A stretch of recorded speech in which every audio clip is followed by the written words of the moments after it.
Hello बच्चों, उत्तराखंड की counselling के लिए काफ़ी बच्चों के फ़ोन आ रहे थे कि सर वीडियो बनाइए, डिटेल दीजिए। और मैं सोच रहा था यार 4 ही तो कॉलेज हैं, क्या डिटेल दें, क्या वीडियो बनाएँ, क्योंकि इस पे बहुत सारे वीडियोज़ मैं ऑलरेडी बना चुका हूँ। लेकिन फिर भी ये वीडियो मैं लेके आया हूँ पूरी काउंसलिंग प्रोसेस का, पूरा एक-एक डिटेल जो आपकी इन्फॉर्मेशन ब्रोशर में दिया हुआ है वो सारा। रिजर्वेशन पॉलिसी क्या है, सीट्स कितनी हैं, कट ऑफ क्या हो सकता है इसकी बात भी कर लिया जाएगा थोड़ा बहुत। लेकिन सीट्स कितनी है, रिजर्वेशन क्या है, first round, second round, third round क्या होगा इसमें, कहाँ पे फोरफीचर ऑफ सिक्योरिटी फीस होगी, कहाँ पे सिक्योरिटी फीस वापस हो जाएगी, इस बार क्या ज़्यादा कर दिया है, क्या कम कर दिया है, पूरा डिटेल जानेंगे इस वीडियो में। तो इस बार कोई चेंज नहीं है। पहली बात तो बहुत नॉमिनल सा रजिस्ट्रेशन फीस में मुझे चेंज लग रहा है, जहां तक मुझे याद आ रहा है 6500 रजिस्ट्रेशन फीस है। सिक्योरिटी अमाउंट 10,000 ही है जो कम है। हर चीज का असर देख लेते हैं। सिक्योरिटी अमाउंट कम होने से क्या होता है, फोरफिट होने का डर कम होता है। उत्तर प्रदेश में 30,000 है, 30,000 काफी लोगों को खलेगा, 10,000 थोड़ा कम खलेगा। तो first round, second round, third round में कॉलेज मिलने के बाद अगर आप छोड़ते हो तो सिक्योरिटी अमाउंट आपकी फोरफिट हो जाएगी। ये एक डिफरेंस है थोड़ा सा। अपग्रेडेशन 3 राउंड तक कर सकते हो, ये लास्ट टाइम जैसा ही है। चलो जान लेते हैं सीटें कितनी हैं। तो 447 सीट्स ऑफर की जा रही हैं एडमिशन के लिए।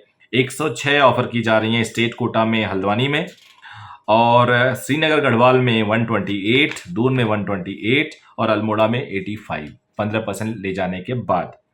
जनरल कैटेगरी में 231 सीटें हैं। थोड़ा बहुत कैलकुलेशन मिस्टेक हो सकता है, मैंने अभी अभी पेन से ही किया है। जनरल में 231 सीट्स हैं सारे कैटेगरी में। तो स्टेट रैंकिंग 231 तक को तो 100% मिलेगा, उसके बाद भी मिलेगा क्योंकि कुछ लोग बाहर चले जाएंगे। उसके बाद एससी कैटेगरी में टोटल सीटें हैं 83, बहुत सारी सीटें हैं। एसटी में बहुत कम है, एसटी में सिर्फ सीटें हैं 18, और ओबीसी में सीटें हैं 62, और ईडब्ल्यूएस में सीटें हैं 44। तो ये है मेन कैटेगरी वर्टिकल रिजर्वेशन। इसके अंदर कैटेगरी के अंदर रिजर्वेशन है हॉरिजॉन्टल, वो नहीं मैं देख रहा हूं। तो कुल मिला के आपको कॉलेज का आइडिया दे दिया। प्राइवेट कॉलेज में 50% सीटें इधर हैं, 50% सीटें उधर हैं, मतलब स्टेट और ऑल इंडिया। तो 75 सीटें हैं गुरुराम राय में, 75 सीटें हैं जॉली ग्रांट हिमालयन में, और 75 सीटें हैं गौतम बुद्धा चिकित्सा महाविद्यालय। 50 सीटें हैं सीमा डेंटल में, और 50 ही सीटें हैं उत्तरांचल डेंटल कॉलेज में। ये दोनों डेंटल कॉलेजेस प्राइवेट हैं। तो ये तो सीट की इंफॉर्मेशन जो मैंने ये पेज पे लिख के दिया आपको। अब आ जाते हैं ऑल इंडिया कोटा से भी कुछ लोग उत्तराखंड आना चाहते हैं, तो उनके लिए 75 सीटें 3 प्राइवेट मेडिकल कॉलेजेस में है। तीनों प्राइवेट मेडिकल कॉलेजेस क्या क्या है, जॉली ग्रांट, श्री गुरुराम राय मेडिकल कॉलेज और गौतम बुद्धा चिकित्सा महाविद्यालय, ये सुभारती मेडिकल कॉलेज का है पार्ट। इसमें सब में 75 है। डेंटल में भी 50 सीटें हैं ऑल इंडिया से। उसके बाद आ जाते हैं नीट यूजी इंफॉर्मेशन उत्तराखंड। ये करीब करीब 14 पेज का ये नीट यूजी है। इसमें मैंने पॉइंट बना रखा है क्या क्या आपको बताना है। hnbumu.ac.in से आपने डाउनलोड किया होगा। मैं अपने टेलीग्राम पे भी इसको डाउनलोड करके डाल देता हूँ। तो कुछ खास नहीं है, सारी चीज़ें पुरानी ही हैं। डेट वगैरह 27 से यानी शुरू हो रहा है, 31 तक आप लोग online registration, application form, choice filling, fee submission कर सकते हैं। Choice filling of the candidate first round of counselling 27 से लेके 31 तक। डेटा प्रोसेसिंग 1 अगस्त और 2 अगस्त को होगा, 3 अगस्त को रिजल्ट डिक्लेयर होगा, 8 अगस्त को आप 8 अगस्त तक आप ज्वाइन कर सकते हैं। उसके बाद PWD वगैरह के लिए बोला गया है। अगले पेज में 2.8 है, counselling registration fee shall neither be carried forward to a future date not refunded under any circumstances. Basically ये थर्ड राउंड तक का है। उसके बाद कुछ खास बातें अभी हैं जो बताऊंगा। खास बातें शुरू हो रही हैं अब। पहले तो एलिजिबिलिटी सब्जेक्ट वाइज है, तो 50% बायोलॉजी मार्क्स होना चाहिए मिनिमम टेकन टुगेदर, और 45% पीएच और ईडब्ल्यूएस पीएच के लिए है। 40% है qualifying exams for general EWS candidate. Further the person with disability the minimum of 45% for general pH EWS pH. इससे कम तो बच्चा आजकल होता ही नहीं, मैं देख रहा हूँ। डोमिसाइल 3 टाइप के हैं। आप परमानेंट रेजिडेंट हैं उत्तराखंड के, और दोनों एग्जाम यहीं से पास किया गया है आपने, 10वीं और 12वीं, हाई स्कूल और इंटरमीडिएट दोनों आपने यहीं से किया है, और आप परमानेंट रेजिडेंट है उत्तराखंड के, तो आप एक तरह से डोमिसाइल माने जाएंगे। आपको कोई टेंशन ही नहीं, सारी कैटेगरी सब कैटेगरी सबका लाभ ले सकते हैं। जो दूसरा कैटेगरी है who are not domicile of permanent resident of Uttarakhand, जो यूपी से हैं, बिहार से, कहीं से भी यहाँ लेकिन रह रहे हैं, उन्होंने 10वीं भी यहीं से की और 12वीं भी यहीं से की, वो भी माने जाएंगे, लेकिन उनको कोई रिजर्वेशन नहीं मिलेगा, वो जनरल की तरह, अनरिजर्व की तरह ट्रीट किए जाएंगे। और दूसरे लोग हैं domicile permanent resident of Uttarakhand हैं, लेकिन उन्होंने इंटर और हाई स्कूल बाहर से की है। अब दोनों या कोई एक, उनको क्लेम करने के लिए यहाँ का परमानेंट डोमिसाइल रेजिडेंट सर्टिफिकेट देना चाहिए, issued by competent authority of Uttarakhand. Generally competent authority SDM होता है, लेकिन आप चेक कर लेना। उसके बाद MBBS BDS courses in private dental medical college, इसमें क्या है, एलिजिबिलिटी क्राइटेरिया तो सेम है, मस्ट हैव पास ये बायोलॉजीज 50, ये जो दो नॉर्मल होता है, तो इसमें कुछ नहीं, उसमें स्टेट कोटा भी है और ऑल इंडिया कोटा भी है। अब आ जाते हैं counselling registration and security fees पे। ऑनलाइन काउंसलिंग रजिस्ट्रेशन फीस 6500 है फॉर राउंड 1 एंड राउंड 2, 3 के लिए नहीं है ये। Counselling registration fees shall neither be refunded nor carried forward, तो ये सब मैंने आपको बता दिया है। फॉर गवर्नमेंट कॉलेजेस 10,000 रुपये आपकी सिक्योरिटी डिपॉजिट होगी, 5,000 SC ST OBC के लिए। प्राइवेट मेडिकल कॉलेज के लिए 1 lakh for all category, private dental के लिए 1 लाख, दोनों कराना चाहते हैं वो 1 लाख ही जमा करें।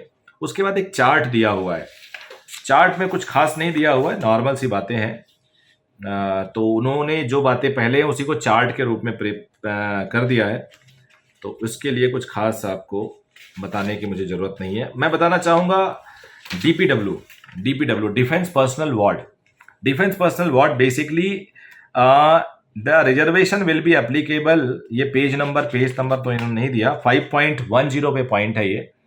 Defence personnel wards candidate are the reservation will be applicable only for dependent of ex serviceman, dependent of in service defence personnel और नॉट एलिजिबल, जिनके पेरेंट सर्व कर रहे हैं उनको रिजर्वेशन नहीं है, ये समझ गए आप।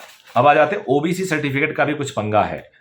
OBC certificates are advise to check, candidates are advised to check his her OBC certificate carefully and ensure that it is valid, because wide GO 310/17-2/1602 OBC 2012 dated 26 फरवरी 2016 है। The OBC certificate is valid for 3-year duration only from the date of issue.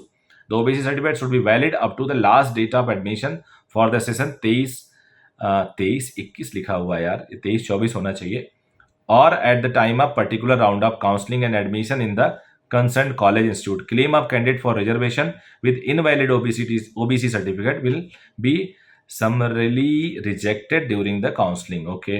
Reservation for policy for ward of Kashmiri migrant, तो आप लोग देख लीजिएगा, इसमें एक सीटें हैं। कन्वर्जन पॉलिसी आपको पता है, कन्वर्जन हो जाता सीटें अगर सब कैटेगरी में रिजर्वेशन बच्चा ना मिले तो। काउंसलिंग प्रोसीजर क्या है, वही प्रोसीजर है, चॉइस फिल, रजिस्ट्रेशन करिए, चॉइस फिल करिए, डॉक्यूमेंट अपलोड करिए, ये सारे हैं। डॉक्यूमेंट क्या क्या लगेंगे अभी मैं बता देता हूँ। इसमें भी आपको फर्स्ट राउंड में नहीं मिला तो सेकंड में जा सकते हैं, सेकंड में नहीं मिला तो थर्ड में जा सकते हैं। अपग्रेड फर्स्ट में मिला, ले लिया, तब भी सेकंड में अपग्रेड कर सकते हैं। सेकंड में मिला तो भी अपग्रेड कर सकते हैं, नहीं मिला तो भी फर्स्ट से थर्ड में अपग्रेड कर सकते हैं। तो अपग्रेडेशन वाला पूरा वैलिड है यहाँ भी, जो मैंने ऑल इंडिया का वीडियो बनाया था, आप लोगों ने देखा होगा, यूपी का भी वीडियो बनाया था। फर्स्ट में मिला सीट तो ले लीजिए या अपग्रेड कर लीजिए, छोड़ेंगे तो सिक्योरिटी जब्त है। अब चलिए, फर्स्ट के बाद अपग्रेड किए, अपग्रेड हो गया तो ले लीजिए या अपग्रेड कर दीजिए फिर से। नहीं मिला तो पहला वाला तो आपके पास है ही, जब पहला वाला है आपके पास तो फिर एक अब वो सेकंड राउंड का अब मान लिया जाएगा। अब फिर थर्ड राउंड के लिए अपग्रेड करिए, नहीं तो फिर एग्जिट ले सकती हैं, फॉरफीटर ऑफ सिक्योरिटी फीस। फिर दोबारा में आप जाना चाहते सिक्योरिटी जमा करके चले जाओ। थर्ड में अगर आपने नहीं लिया तो आपको बाहर कर दिया जाएगा अगर सीट मिली तो। वही बिल्कुल वही प्रोसीजर, उत्तराखंड वैसे भी आसान काम करता है, टेंशन नहीं लेता। Round 2 and 3 will be exit with forfeiture, means if a candidate allowed a new fresh seat in second and third round of counseling does not want to join the allotted seat, he can still exit with forfeiture of security amount. Candidate want to resign from admitted seat of round 1 or round 2 before commencement of round 3 on notified date by counseling board, she will be permitted to resign with forfeiture of security. Candidates who have been allotted a seat in round 1 or round 2 of counseling can opt for seat upgradation in round 2 and round 2-3 of counseling. If a candidate is allotted upgraded seat allotment in previous round get automatically cancelled. तो सब कुछ वही है, नया कुछ भी नहीं है। मैंने बहुत सारी वीडियोस बना दी हैं। क्या क्या आपको ऑनलाइन प्रोसेस में क्या क्या आपको चाहिए। Candidates are required to fill the following necessary details while filling the online application form of counselling process, यानी आपके पास डॉक्यूमेंट्स ये होने चाहिए। State from which past 10th high school, state from which pass intermediate, detail about domicile, Uttarakhand domicile वालों के लिए, detail about certificate reserve category if applicable, detail about sub category if applicable.